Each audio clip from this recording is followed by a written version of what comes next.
morning, millennials. Welcome back to the Morning Toast. Happy Tuesday post-Toastoween. We're still riding that high. Hello, Ryan. Oh, oops. I mean Jackie. It's hard to tell the difference. We're so simpatico. And erotico. And hypnotico. But the Ryan energy is so underrated because he's really like, you know, he's like that loyal brother, but he's also a shit starter. He's like very crafty. Gaslighter. And I really enjoyed my time as Ryan. You know, I give it all to Toastoween. You do. Once a year, every year, I leave it all on these couches with my method acting. And it's not something that I have any desire to do more than that once a year. But I do love to give my all to the show, and everybody loved the episode. Everybody loved High School Musical 4. They should definitely reboot that one. Ryan and Sharpay start a podcast. I feel very relieved. Like, Halloween is like a big thing for us. We always want to like top the year before.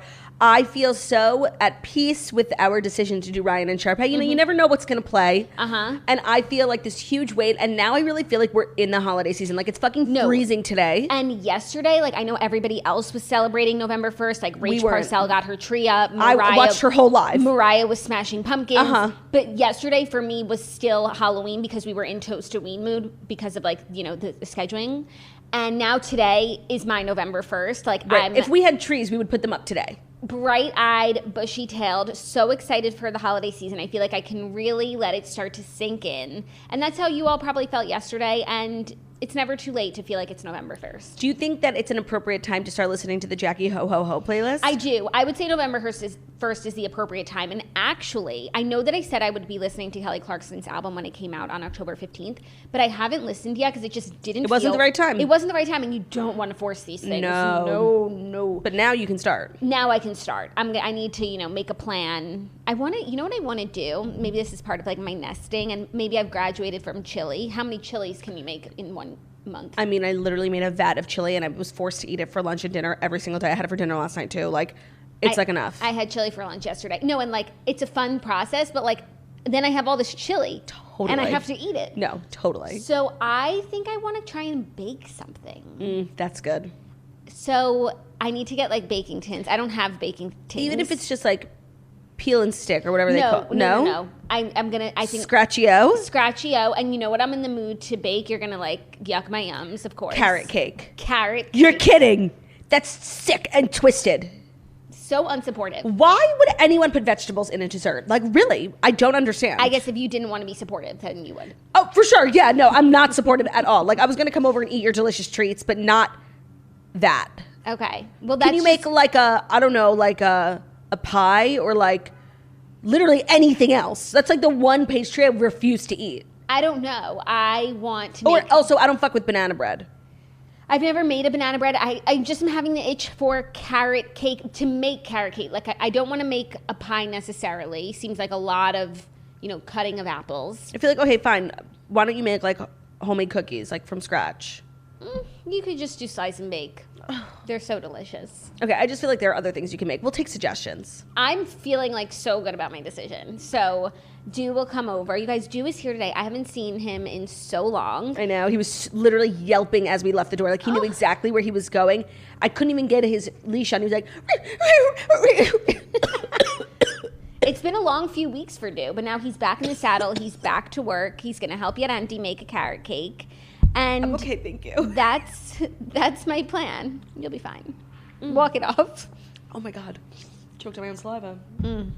I'm sorry, what were we saying? I wasn't listening. I was gasping for air. Just talking about my excitement for my plans of making carrot cake, nesting. Now I'm kind of like, maybe I should bake something. The Great British Bake Off. Yeah, what are you gonna bake? Like something fattening and delicious. Yeah, maybe make like a chocolate cake.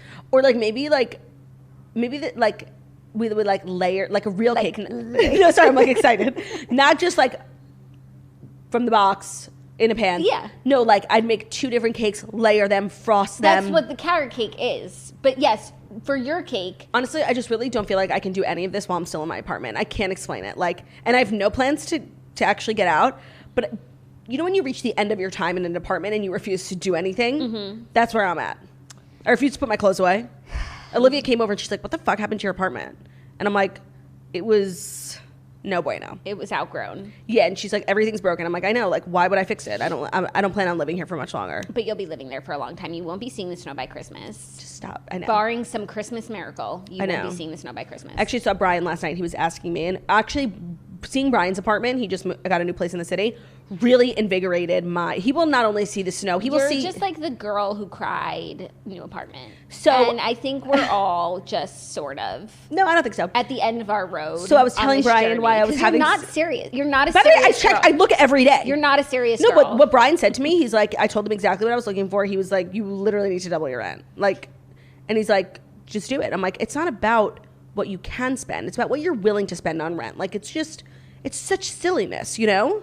Yes, it is, because you're like flushing money down the drain. You'll never get that money back. But your home is also the most important part of your life. So both arguments could be made. I already thought my budget was way high. And he was like, I was like embarrassed to tell him. You're just not a serious girl. Can you stop saying that? Come back when you're serious. I'm fucking serious. Just because like haven't found anything doesn't mean I'm not. Literally, I spend every waking moment of my life on Street Easy. Okay. I do. I think I found a building I want to live in. Okay, that's a good start. Yeah. It seems reasonably priced. There's not a lot of outdoor space, but of all the things I want in my apartment, that's one I'm willing to give up. It's cold now. Like, yeah, and I got all hot and excited during the warm months, but you're never going to use it ever. Because most people don't. I had a balcony at my previous apartment. Won't. Yeah, no, never. So I think you can say goodbye to that. Yeah, no, there's certain things I'm non-negotiable, but that's definitely one I could just toss aside. Great. Yeah. That's progress. That's getting serious. By the way, I'm also willing to toss aside a second bedroom. Like, that's how fucking nuts I am, okay? Okay. I'm serious. I'm committed, and I really am upset that you don't think I'm committed. I need you to prove your commitment. How? By getting an apartment? I would love to. Yep. No, okay. You seem serious now. You were really dilly-dallying there. I just want to say I don't have COVID. I'm, like, still choking from that experience, but I think I'm okay now. Okay. Let us know. Keep us posted. 100%. So we have a great show for you today. We have Dear Toasters. It's Tuesday. We've got the stories. Nothing was on TV last night for our show, but I did watch the new episode of Succession. And after binge watching everything, it really is frustrating to watch them episodically. I don't know if I'm going to go on because I'm not invested anymore. Like, I'm just, it was a good episode, though. It was a good episode because Kendall was such a fucking Kendall loser. was an embarrassment, and you absolutely love to see him getting his ass handed to him. But it's a bed of his own making. Oh my god, I'm still girly. I'm sorry. Girly girl. I'm really sorry. Can you just mute my mic for 1 second so I can just like let it out? Oh, let it out over there. So if you watch Succession, I am still Team Logan. Don't come for me. I mean, maybe if you had a fucking company that you built, you would know what it's like to run a company and not just try and steal one when you get a little bored. No, Kendall is the biggest fucking loser of all time. I cannot believe not only are like there are people out there who are Team Kendall, I'd say the majority of viewers are Team Kendall. 75% of my audience is Team Kendall, which is shocking. I did a poll yesterday too, and it was similar results, and I'm just like, what? Because like, I just can't. Like, honestly, like it's. First of all, lest we not forget, spoiler alert, he's a murderer. Second of all, he's just like such a loser. Like, he's not innovative. He's not smart. He's not a killer. He doesn't have instincts. Anytime he's ever fucked something up for the family, it's because he had to go to someone to ask them what to do, and he couldn't keep something private because he couldn't make the decision for himself. He is not a leader. He is nothing of the sort. No, and he doesn't actually like want to make a change. That's what Siobhan is like, the one who I think has like the strongest moral compass, and like she's the one who's just really going to do the thing that best serves society and like the victims. And when she went to Kendall to be like, we could really make a change from the inside, like he doesn't care. Like that's not why he's doing this. No, and like he's not like a whistleblower for the right reasons. In the beginning of the show, when he talks about like his plans for the company in the 5 minutes where he had control, and he talks about like all the lifeboats and how they're going to be like disruptors and innovators, and he's using like all these buzzwords that don't mean anything. I'm like, you are a phony. He is Aussie media. That's him. Yes! That's him. He has no real ideas, like nothing that generates income. Like the one acquisition that he brought in was like such an epic failure. No, it's a no for me, dog. Totally. We also have Dear Toasters today, which is just always an exciting day to give out delicious advice. Mm-hmm. And the Fast Five. And I think that's it, right? No TV, no nothing else. Nope. Just Theo's presence radiating positive energy throughout all of our bones. Yeah. Happy to see the dew here. And so I think without further ado, it is time for the Fast Five stories that you need to know before you wake up and take a bite out of your morning toast. And today's episode is brought to you by Manscaped. Think your holiday spread is good? It's time to give thanks to the Manscaped Performance Package 4.0. Inside, you'll find their Lawnmower 4.0 trimmer, the Weed Whacker ear and nose hair trimmer, the Crop Preserver ball deodorant, Crop Reviver toner, performance boxer briefs, and a travel bag to hold all of your goodies. So if you are looking for something to get for your significant other, a brother, a dad during the holiday season, check out Manscaped. They've got all the best men's grooming products. They have great accessories like travel bags. They have great like skincare. They have great electronics. Ben uses the razor all the time. If you have a dad with a hairy nose or a boyfriend who you just want to like send the message like, hey, trim your ears, Manscaped will do it all for you. So it's really a gift for you and for them. Also, for the gifters out there, Manscaped is sealing the deal with 2 free gifts from their Performance Package 4.0, the Manscaped Boxers and the Shed Travel Bag. So if you get that package, you'll get Boxers and the travel bag, which Ben has the travel bag. It's very elegant. It's really big. It packs really nicely. We also have a discount, 20% off and free shipping with the code TOAST at manscaped.com. That's 20% off and free shipping with the code TOAST at manscaped.com. Be thankful this holiday season for the best gift of all from Manscaped. Your balls will thank you. Okay, our first story, a little young Hollywood flame has fizzled. Outer Banks stars Chase Stokes and Madelyn Cline break up after 1 year together. Page Six can confirm that the couple has broken up. Chase and Madelyn are not together anymore, a source shared. It's no secret among those who know them that they broke up. A second insider revealed that things got rocky between Chase and Madelyn in September, and they were openly talking to friends about the breakup in October. Yes, if you're a sleuth, you've known this. Yeah, they both star on Outer Banks, which up until now was a great show because the 2 main characters were in love on the show and in real life. And now, like everything else, I expect the show to go downhill because John B. and Sarah's relationship, like love for each other, is what holds the show together. Otherwise, it's just 2 warring tribes, really. And so if we don't sense that deep connection anymore, the show, I'm sorry, it's not going to be the same. No, you know what? Like, this isn't good. Like, not to be like a downer or pessimist, but like the show will ultimately be affected by this. But again, like how many great seasons do you get out of a show? You know, we got 2 really great seasons. Maybe we should just be grateful for that. And not that the show's going to end. You know what? Maybe they already filmed the 3rd one before the breakup. That would be great, but I don't think so.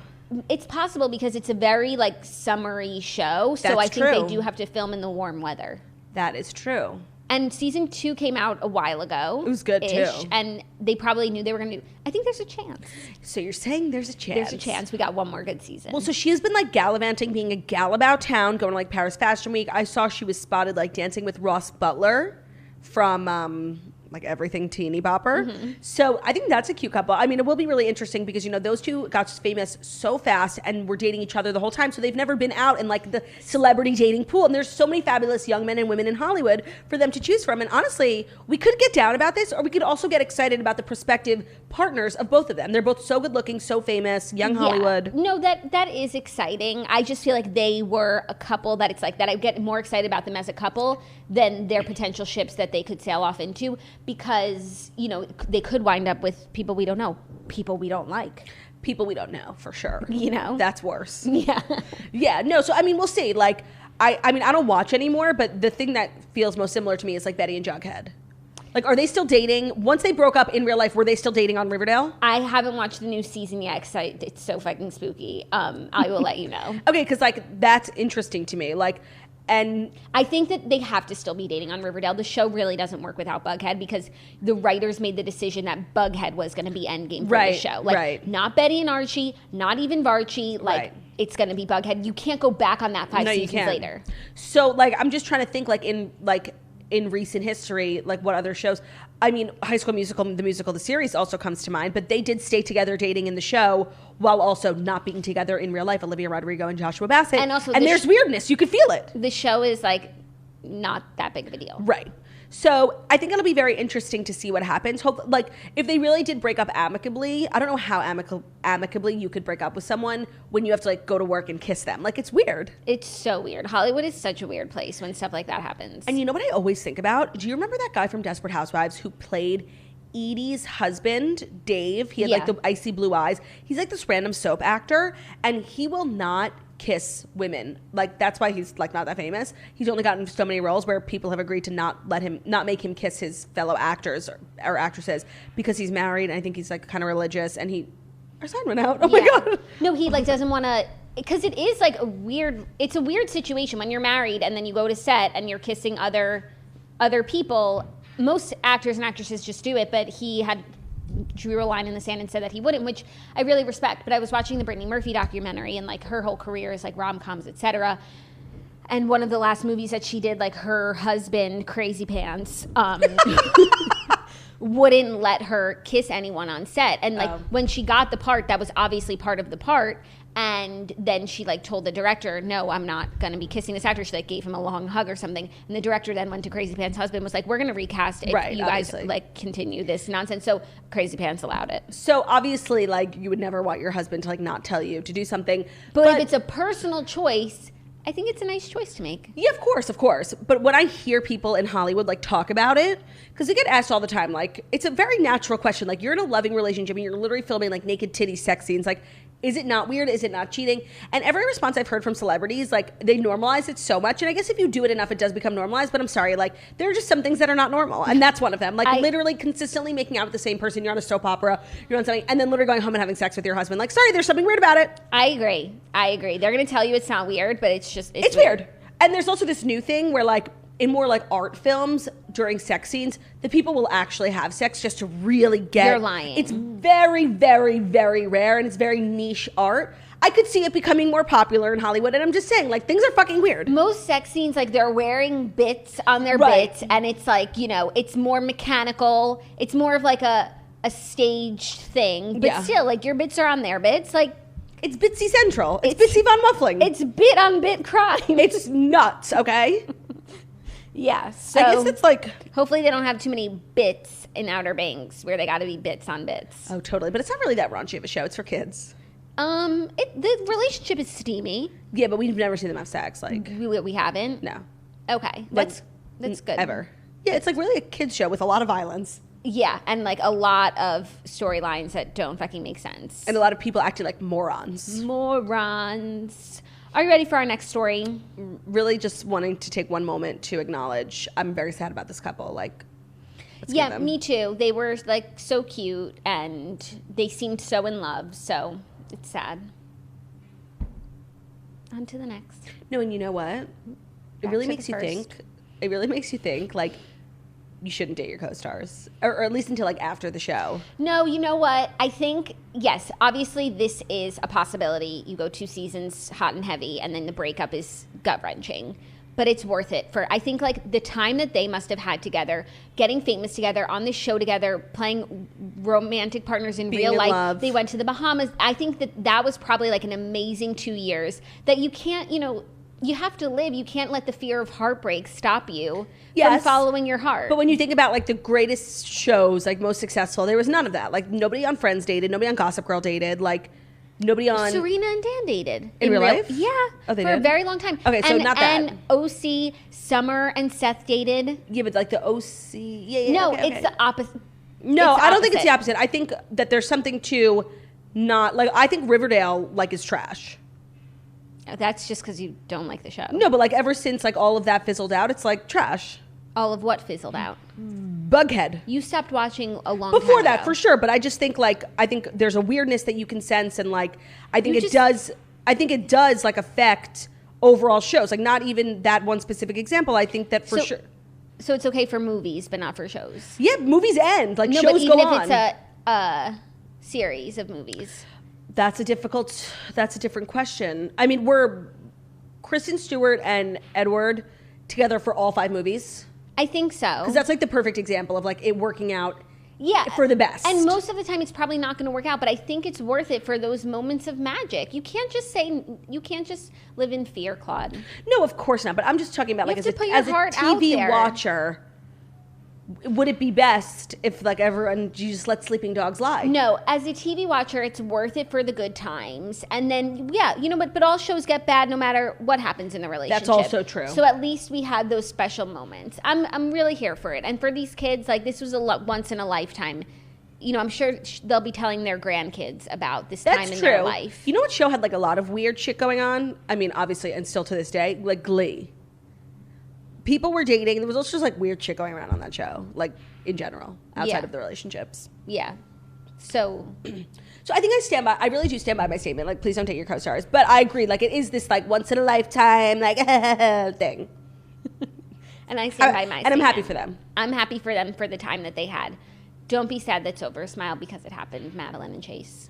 I'm just, like, trying to think of one example where, like, a couple stayed together the whole show, you know? Mm-hmm. But I can't. We'll figure it out. Someone will let us know. Okay, next story. Cardi B will be hosting the 2021 American Music Awards, and she is so excited. On Tuesday, the rapper was announced as the host of the upcoming AMAs. Producers and ABC confirmed in a statement shared with People. She said, when I received the invite to host the AMAs, I was so excited. I'm ready to bring my personality to the AMAs stage. I think that she'll be great. Yeah, me too. She's very funny, very personable. The AMAs are not like a serious award show in terms of like no one like, oh, I won an AMA. Like, it's not the Grammys. So it's all just like a fun thing, and she's going to be excellent at it. It reminds me of like Kelly Clarkson hosting the Billboard Awards. It's like a good award show.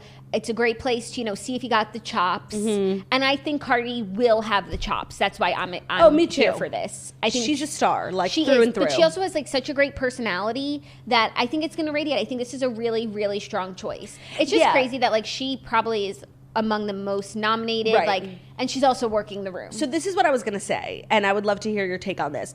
Do you think it's a step down for like a celebrity to host? Like, I was always under the impression that the host is always less famous than the people in the room, the nominees. But that hasn't been the case as of recent. Like, Doja Cat hosted the VMAs, obviously Kelly Clarkson. So I don't know, it's like this weird new thing. I don't know if I like it. I don't know if I like it either. And it is weird when it's like you're supposed to be the person that's celebrated and you're hosting. It's not a step down if like you're very much choosing. Like Cardi, there's no question. It's not like she's on the decline. Like, this just seems like a fun project for her. So in that light, it's not sad. Yeah. But it is weird, don't you think?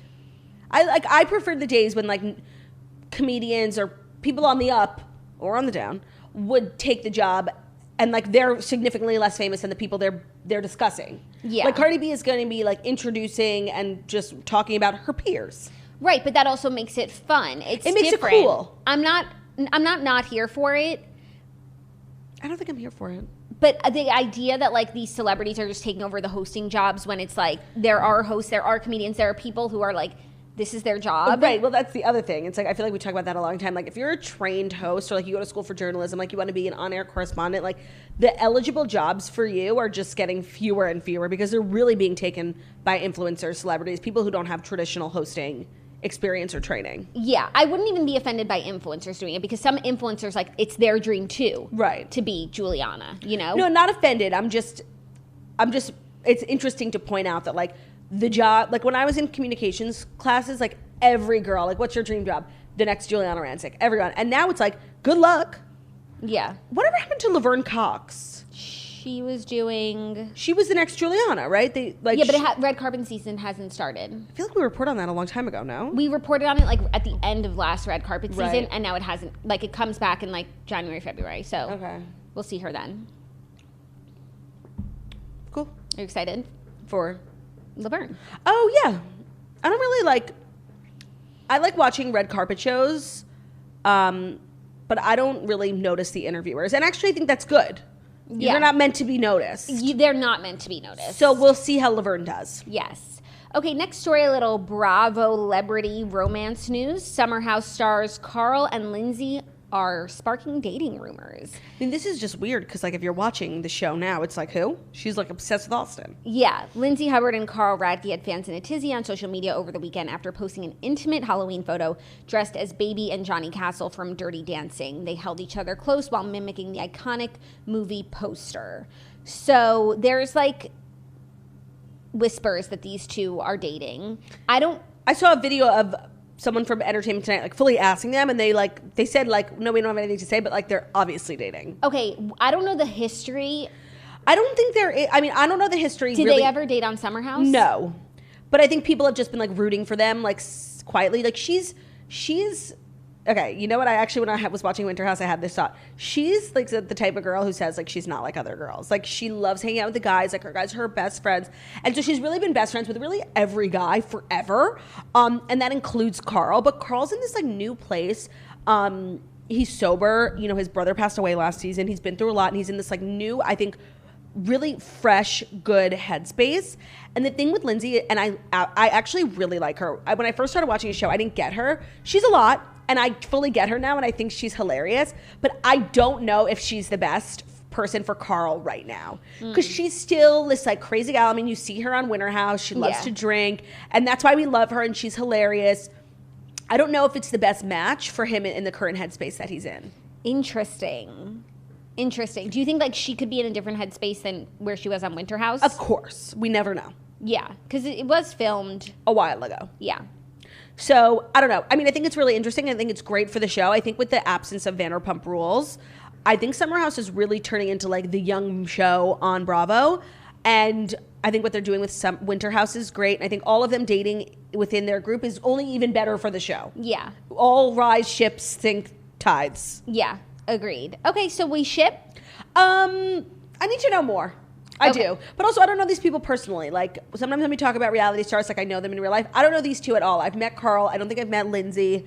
But you know what? I'm cautiously optimistic. Okay, cool. So maybe like a little canoe that might take us, like maybe, what's it called? The boat that takes the... Dinghy. No, there's a more official name. Fricker.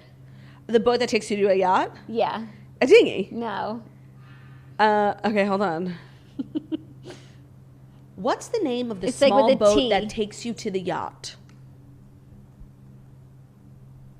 Tender. By the way, it didn't even come up. I just remembered it. Yes. From Below Deck. Yes, exactly. Man, did you hear that, and you probably wouldn't know him, but the captain from the very first season of Below Deck, I think his name was Mark, he passed away. I saw that. He was only 65. That's so sad. Very, very sad. Really sad news, sorry.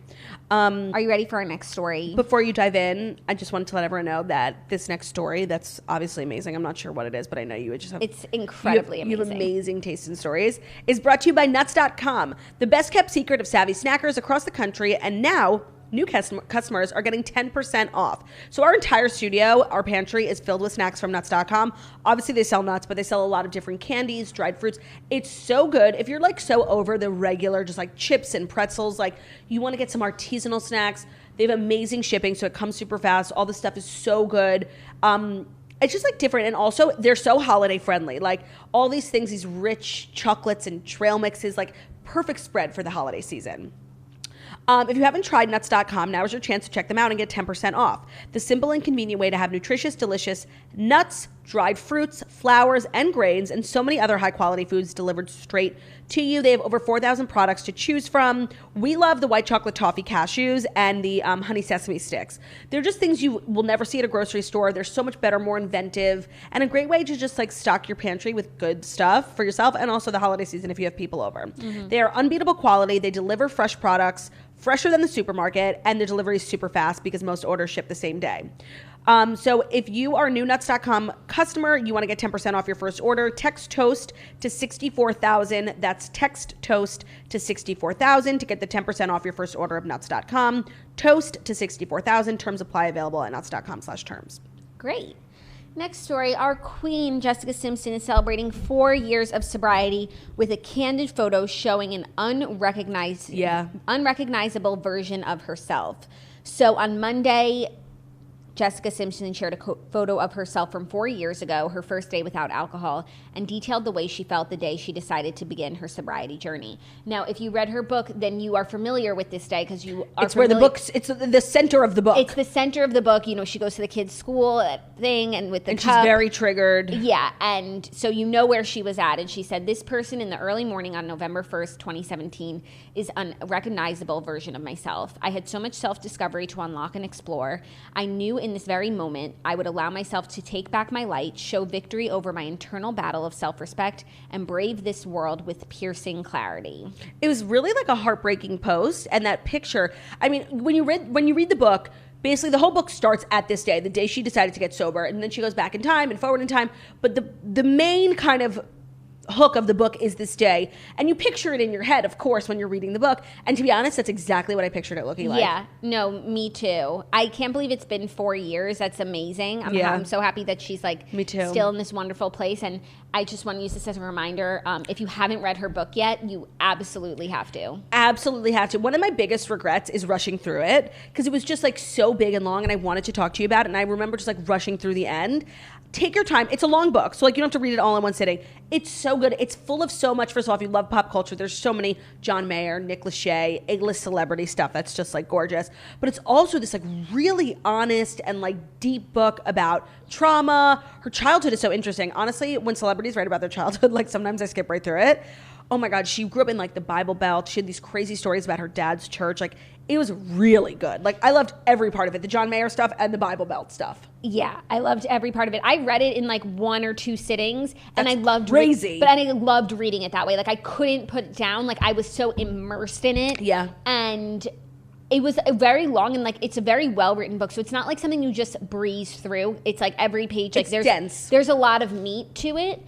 But it was so good. And I would say before her book came out, I wouldn't have called myself like a Jessica Simpson fan. She was just like, you know, one of the pop stars. So she's my birthday buddy, so I probably would have. You had a different connection, but you don't have to have a pre-existing connection with her. You will feel connected through her journey. And I just want to say, I often think about how like one of the pivotal moments of her career was a chili cook-off. Yes, but in a really negative way. No, in a very negative way, but like Chili was there for her. Yeah, no, that's true. And she talks about that moment. I'm sure you guys all you know what's so funny is like you remember certain things. So like there was this picture of her wearing these high-waisted jeans. She had gained a little bit of weight, and they splattered it everywhere, like big fat girl, chili cook-off. They were so fucking mean to her. And you remember it, and you're like, oh yeah, she was like big. And then I remember like after I read the book, I went and looked at the picture, and like she's so normal looking. Like it's so crazy how you remember things and how everything was sensationalized. And she was a part of that group. Like we're seeing it play out with Britney and those young Mickey Mouse Club.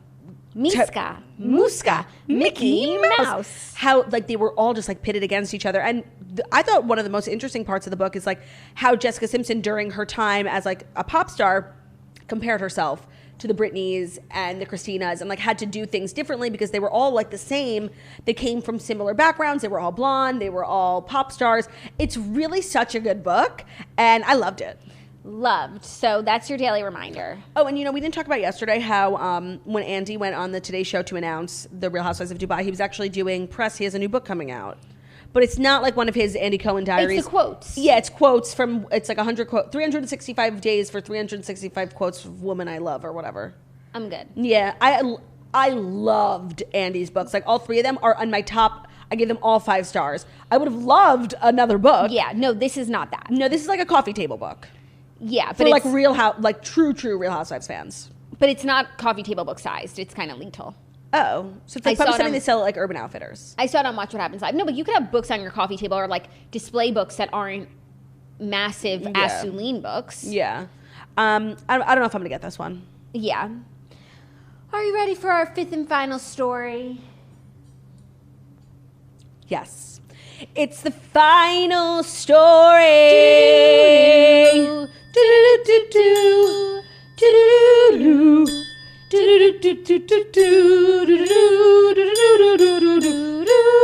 final story for the morning toast. That actually just reminded me, I was so busy yesterday, like writing out so much material for my show. Tickets available at girlwithnojob.com/tour and working on a project that I think I can just tell everyone, like I have a new song coming out pretty soon. So when? I don't know yet, but soon. And it's so good. Like it's just, we really leveled up this time. Like I'm really excited. Everyone's going to love it. Obviously, it's like riddled with toast inside jokes, and it's so good, and I'm really proud of it. So that's so exciting. Have you recorded it? No. So it's just been completely written and like built out, and I'm recording it next week. So I'm really excited. Exciting. Are you recording it here? In New York? No. In New York, yes. I think you meant in this studio. No, not unless you want the jackhammer on the ones and twos. You know what? Sounds pretty good. No, like a full-fledged studio. In New York. But last time, like, you had to go to LA. Yeah. And I'm going to LA next week for a wedding, so... maybe you'll hit up the studio there. I asked the producers, I'm like, is it easier? They're like, it doesn't matter, because with COVID, everyone recorded songs remotely, that it's actually, like, easier to record a song remotely with, like, a producer in your ear. Like, that's what I'll be doing. Okay, cool. Yeah. Very exciting. Well, our fifth story is some more epic music news that everybody's looking forward to. The track list for Adele's album 30 is here, and it includes a duet with Chris Stapleton. Chris Stapleton is having the year of collaborations. Literally, the two biggest albums of the year are coming out, like this and next week, Adele and Taylor Swift, and they both have Chris Stapleton on them. Yeah. Okay, so here are the names of the songs, which just like, if it were anyone else, I wouldn't care, but because it's Adele, I just need every nugget. Or I guess if it was Taylor Swift, you would care. Yeah, of course. Yeah, and if it was Kelly Clarkson, I would care. For sure. We actually did this for Kelly Clarkson. We went song by song. And we did it for Taylor Swift. Okay, cool. When she did Lover. At least we're consistent. Yeah. One, Strangers by Nature. Ooh, that sounds like a... Strangers by name. You tell me the song lyric and I'll tell you what I think it sounds like. Okay. And then in a week we'll go back and listen. Okay. Okay. Too Easy on Me, obviously. Let me think. I think it'll probably sound like go easy on me, baby. Just a guess. I don't think so. That doesn't sound like her. 3, My Little Love. My little love. Love bug, yeah. Something like that. Cool. 4, Cry Your Heart Out. Cry your heart out! That was good. 5, Oh My God. Ooh, that's tough. Oh my God. Oh my God. Oh my God, you guys. That's it for sure. 6, Can I Get It? Okay, I think it would be like, no, actually, I can't see this one in my head. I'm a very visual person. Mm-hmm. I can't see it. 7, I Drink Wine. Oh, I could see it being like a very British pop, like, I drink wine, wine, wine, wine. Something like that. Yeah. Very Amy Winehouse vibes. Okay. That's what that was, by the way, Amy Winehouse. Yeah, no, you guys. So that was still Claudia Don't get it singing. twisted. We didn't just cut to Amy Winehouse. 8, All Night Parking with Errol Garner interlude. Okay, so I don't even know what any of that means. I think it means no lyrics. It's an interlude. Oh. That's cool. So you're off. You get this one off. Oh, wait. All instruments? Oh, yeah. That's probably what it sounds like. 9, Woman Like Me, not to be confused with the Little Mix song. No, but by the way, that sounds like it's going to be the best song on the album. I'm a woman. No. A woman like me.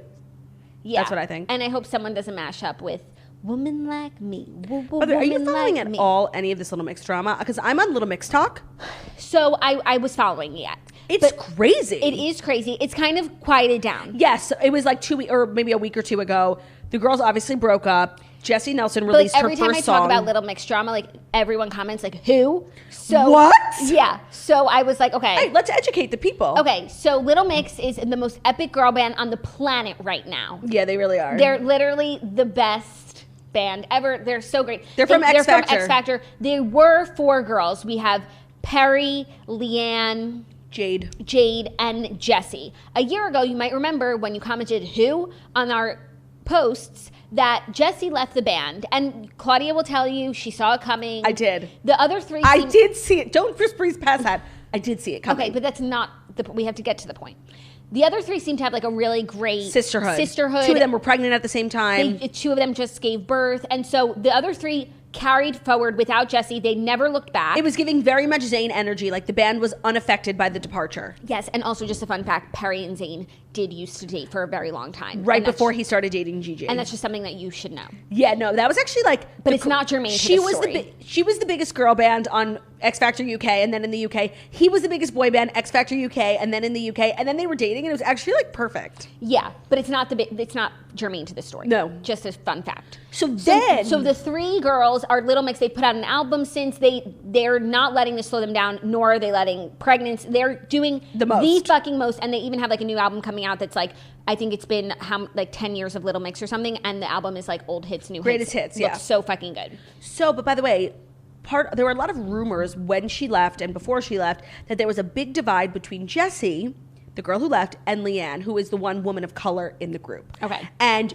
Jessie had been accused a lot of times on social media of blackfishing, of appropriating black culture, and apparently they had, spoken about it within the group, and they really kind of tried to speak to Jessie in a polite and calm manner about this whole thing, and Jessie was like having none of it.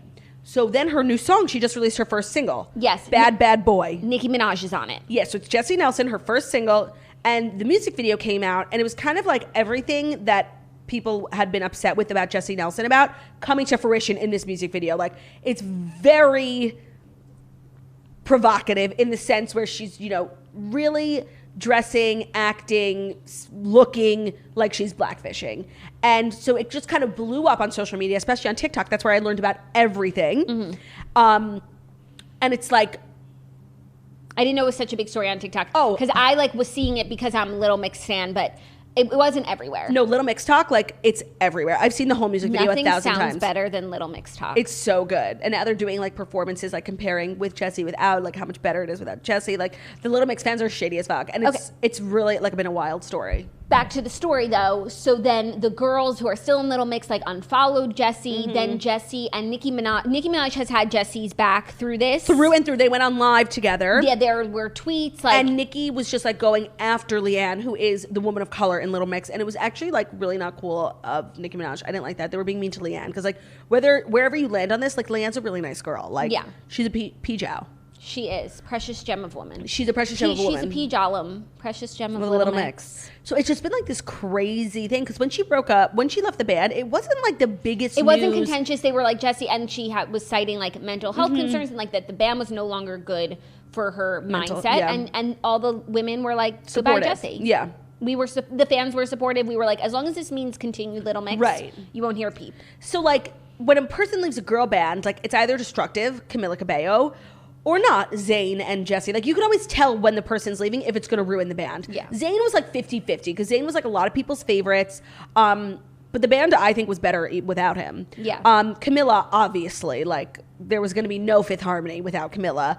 But Jessie, I think we could have predicted that the band would remain intact. Yeah. If not better. Sometimes you get better when you trim the fat. Yeah. And also, like, if you don't want to be here, we don't want you. Yeah. Yeah. We only want people who are interested in Little Mix. Like, right. So if I think if Perry or Leanne left, it would have been destructive. Yes. So that's the latest on Little Mix. Yeah. 10, Hold On. Oh, we're still doing this. Hold on. No, that was giving me very much Broadway. That was giving me like Hodor. Don't be rude. Hodor? Don't be rude. That was so rude. I think it was more Broadway. It was very Idina Menzel. It was my lower register, and it was really hard to do. 11, To Be Loved. Oh, to be loved. I'm thinking very like, Tony Bennett. Okay. 12, Love Is a Game. Love is a game. I don't know. I'm just making shit up at this point. I mean, what were you doing in the beginning? No, at the beginning I was really kind of like connecting with my internal musical spirit. Okay. Now I'm just making shit up. Bonus tracks. Wild Wild West. Ooh, that sounds good. Sounds so good. Yeah. For Can't Be Together. I'm done guessing, by the way. Okay, and that's fine. And then the last one is Easy on Me with Chris Stapleton. Oh, you're lying. You guys, everyone. Oh, I didn't realize that's where he was. Everyone. Also, I'm sure you saw that the special, Adele's like One Night Only, is being filmed at the Griffith Observatory. So not Kensington Palace. And I can't even tell you, like, how disappointed I am. I'm sorry, but it's not my fault. Like, it was a really good guess. Something was filmed at Kensington Palace. People are saying it's Taylor Swift now. I'm just saying. That's what people on the internet are saying, so listen to none of it, but...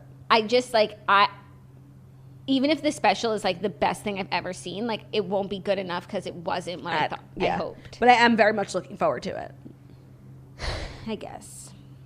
But still, like, the disappointment. I had no expectations before, and it's a lot to process. He's on Easy on Me, so we already know what that song sounds like, so it'll be cool to hear a different version. And with the Red re-recording, obviously we know the song's on Red already, but there are bonus tracks that she's never released, and Chris Stapleton is on one of the bonus tracks, so we don't know what it's going to sound like. Interesting. We know Easy on Me already. Very, very cool. Easy on Me is aging gorgeously. Like, it's just getting better and better with every listen. This is going to be a great month for music, everyone. Yeah. Both holiday and otherwise. non-holiday. Holiday and miscellaneous.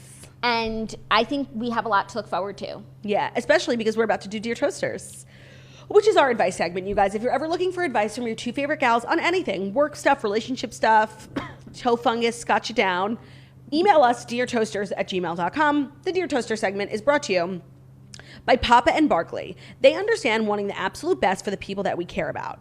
So they are the best CBD company. I want to say they're award-winning. They have solutions for pain, stress, sleep, and everyday wellness. And unlike less effective CBD brands, they have an unmatched, clean, chemical-free whole plant process with proven results. So the whole company was started from a powerful homemade balm from Papa and Barkley. And so if you are experiencing pain, I gave actually the balm to my father-in-law who has really bad back pain. And he said it helped tremendously. If you have pain, topical pain on any part of your body, I would really recommend getting into CBD. We've been talking about CBD for a while, and Papa and Barkley is a great company. Their CBD Relief Balm delivers hours of comfort with simple plant-based ingredients. In an at-home use test with over 300 participants, users reported a 40% reduction in daily discomfort in just 1 week of using the balm. They also have the award-winning CBD oil. The Relief Drops is their fastest metabolizing daily wellness option for easing daily stress, discomfort, and supporting good night's sleep.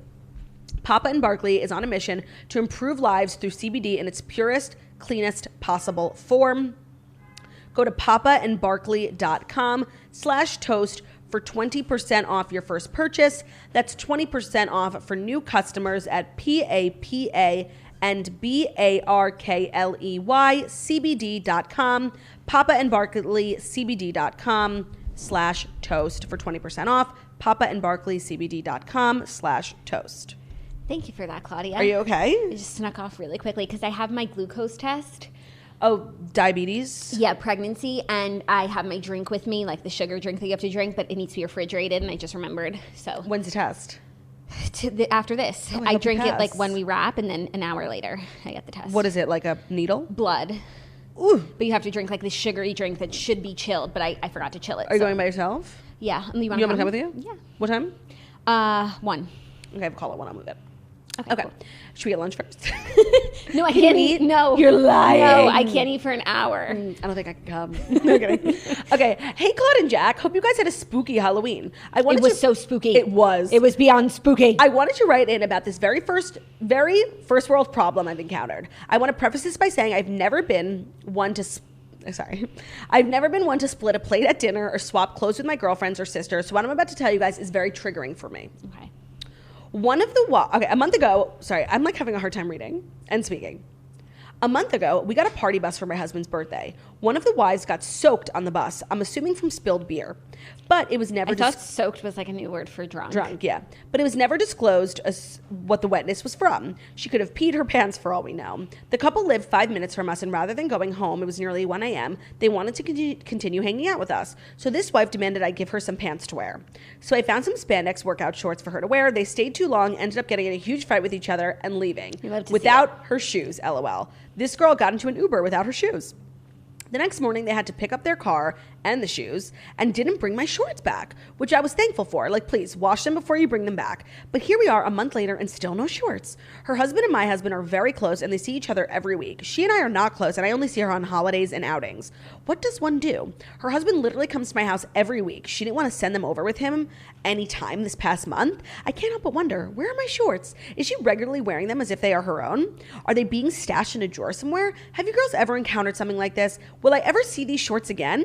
It's not even shorts season anymore, so I feel like I would come off petty if I just texted her and was like, hey, can I have my shorts back? Clearly, I am not wearing them anytime soon, but truly, where are they? Sincerely, a shortless toaster.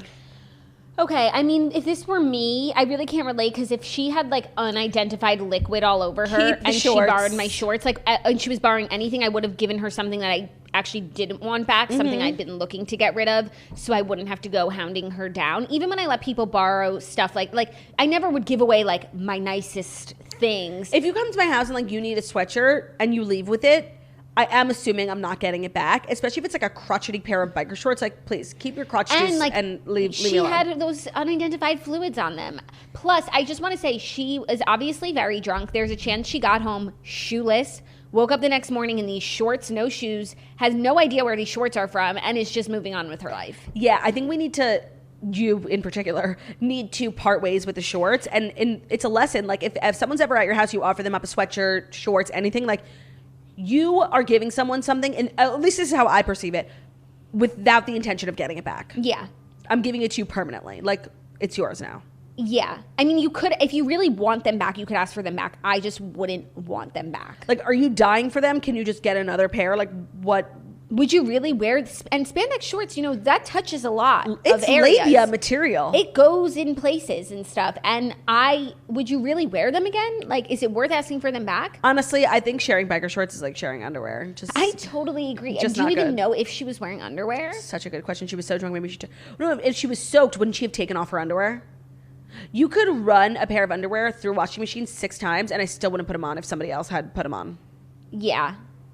Yeah. There's just some things that we don't touch. Yeah. We don't share. So maybe this perspective will like make you realize like you don't even want them back. That's what I'm hoping for. If you still want them back because of the principle, because you're not a sharer, which I also understand. Send a text. Yeah, just ask for them back. There's a chance she doesn't know where she got them. But I would recommend just saying a prayer, say goodbye to the shorts. They're not yours anymore. Yeah, goodbye shorts. Have a good day.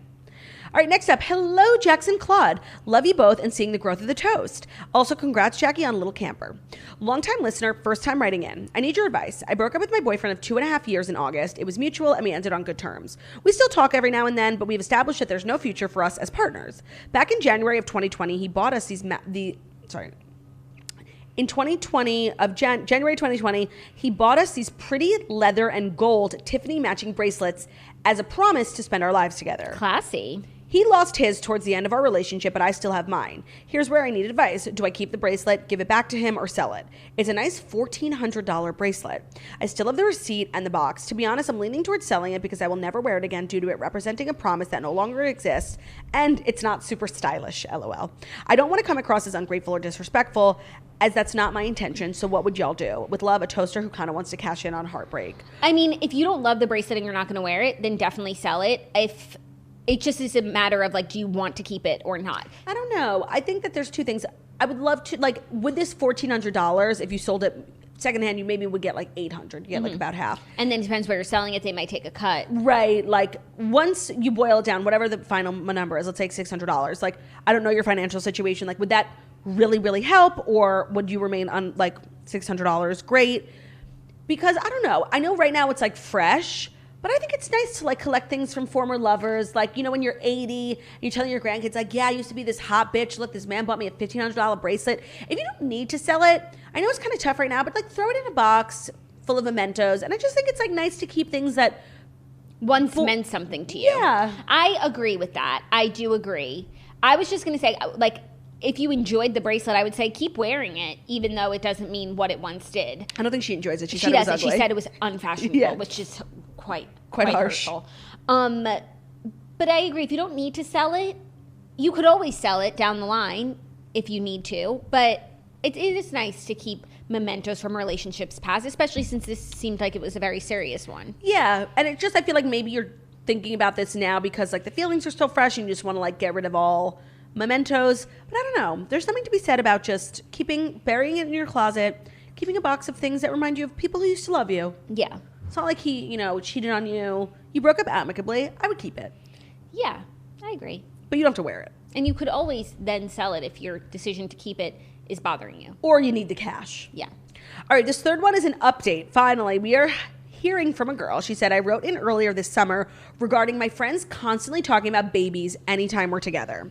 Well, here's the update. I confronted my friends on day one of the girls' weekend, which was a terrible idea. I don't remember this one. Do you? No. Okay, maybe she'll remind us. My friends felt personally attacked, started crying, and couldn't understand why I was feeling this way. So needless to say, I slept with one eye open, and I was afraid they would murder me with a breast pump or something of the sort.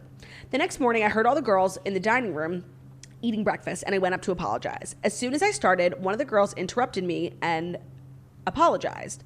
Smash, we talked about what you said last night, and we agree with what you said. We never realized how constantly talking about our kids would impact you.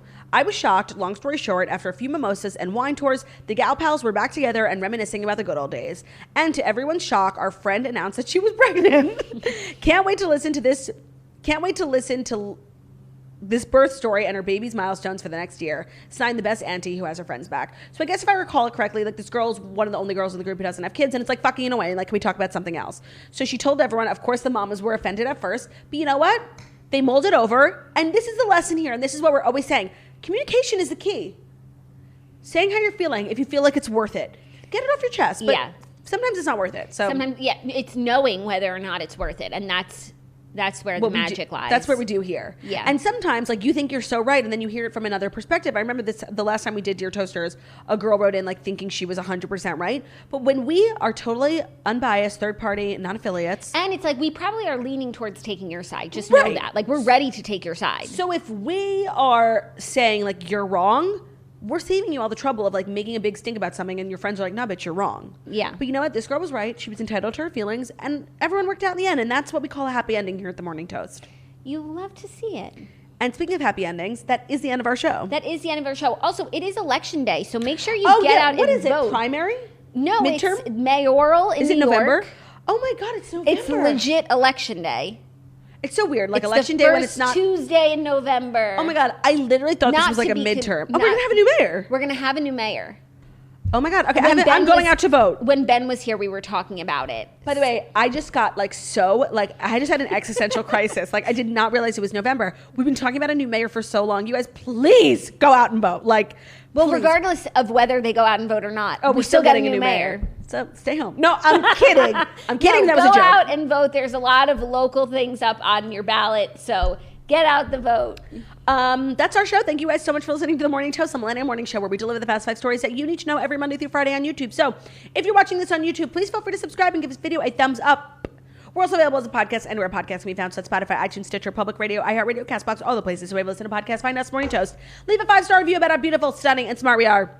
And if you made it to the end of this episode, congratulations. You are part of the Society Season 2, full of real toasters who actually listen to the end of the episode, and we really appreciate you. So to let us know that you are one of the appreciated ones, why don't you head over to our most recent Instagram and drop an emoji. Do the emoji. There's that new one with the bandage on it, like that white bandage, for all the love lost between Sarah and John B. Have a great day. I don't know the emoji, but I'll find it. No, you'll show us. Yeah. Bye.